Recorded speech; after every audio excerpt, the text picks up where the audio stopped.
Face au glacier de la Meije, le jardin du Lautaret abrite de nombreux trésors qui lui ont valu le prix de l'art du jardin.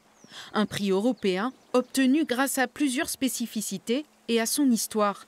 À la fin du 19e siècle, un professeur en botanique crée cet écrin de plantes alpines.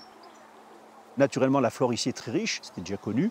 Et puis parce que c'était aussi un des rares endroits qui était accessible en voiture à l'époque, donc fin du 19e. Et donc du coup, il a créé le jardin au Lautaret ici. Et direct, il y a eu un aspect paysager important, puisque c'est un paysagiste de Giers, un Ginet, qui avait fait les plans du premier jardin. Et donc dès le début, il y a eu cette dimension à la fois donc, horticole, paysagère et scientifique. De nombreux visiteurs découvrent plus de 2000 espèces de plantes venues des montagnes de différents continents. Edelweiss, prime vert, lys, astère du Tibet.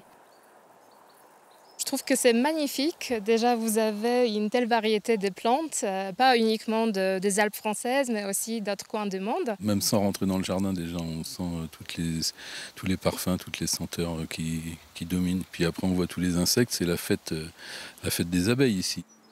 Perché à 2100 mètres d'altitude, le site est un laboratoire à ciel ouvert pour des dizaines d'équipes de chercheurs venus du monde entier. Quand il pleut, on empêche l'eau de tomber et donc on voit ensuite, on essaie de quantifier les effets de cette sécheresse sur les communautés végétales. Comment elles vont évoluer? Est-ce qu'il y a des espèces qui vont être favorisées, d'autres qui vont au contraire être très désavantagées par ces phénomènes? Et donc ça permet de prédire comment va évoluer notre environnement dans un cadre de réchauffement global. Ouvert au public jusqu'à fin septembre, le jardin du Lautaret constitue une station de recherche d'altitude unique en Europe.